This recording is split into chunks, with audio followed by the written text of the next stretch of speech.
Over at the lower house, the party list Solon is determined to file an impeachment complaint against President Aquino over the controversial DAP. However, this early such bid to oust the president is deemed certain to fail. Freddie Abando reports. Balitaan party list Congressman Terry Redon has made it his personal crusade to file an impeachment complaint against President Aquino after the Supreme Court ruled on the unconstitutionality of the disbursement acceleration program. The Supreme Court admitted that many of the disbursements from DAP contributed to the economic growth of the country because it pushed the economy forward. Kasi the government spent a lot of money and this is going to result in inclusive growth. Yan ang ngayon sinasabi nila. That is why it is important for these people who receive to prove good faith. Unless, of course, itong pera na binigay nila napunta sa NGO na fake. However, Redon is in a tough spot. Since this early, political allies of the president in the House have closed ranks to block any attempt to oust the president. A ruling majority led by Speaker Feliciano Belmonte of close to 250 out of the 289 members in the House are completely loyal to the president's leadership.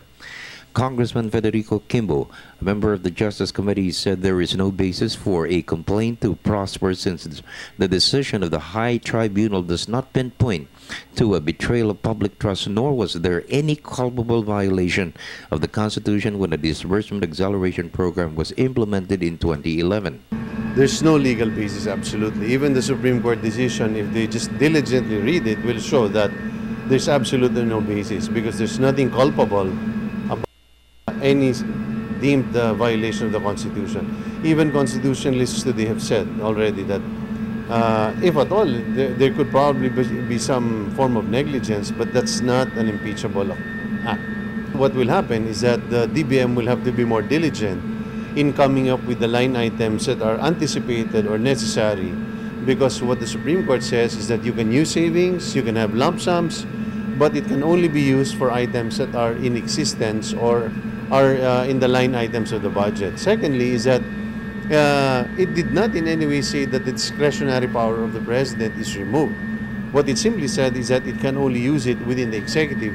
He cannot use it for other departments or other branches like the judiciary or Congress. If ever an impeachment will be filed, the House Justice Committee, chaired by Congressman Neil Tupas, will be tasked to handle the case.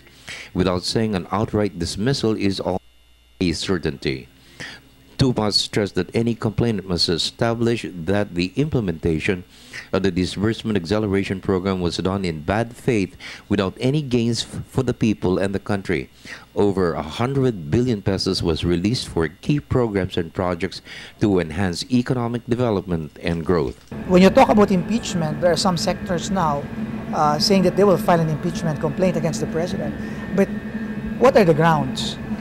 If the reason is that the declaration of the unconstitutionality of DAP, kailangan yun culpable violation of the Constitution. So it's not just any regular violation, but it's culpable. Ano yung ibig sabihin ng culpable? Kailangan in bad faith, malicious, intentional. At ang question nung in-implement ba yung DAP law na yan, yung DAP funds, in bad faith ba yung nag-implement? Diba? So yun ang mga question ngayon naman, kung betrayal of public trust yan, din sa Kongreso. So if an impeachment complaint is filed, as a matter of course, we will hear it. Pero kailangan culpable violation yan. Kailangan yung betrayal of public trust, matindi yun. Otherwise, it will be dismissed in the committee level. For the People's Television Network, this is Freddie Abando reporting.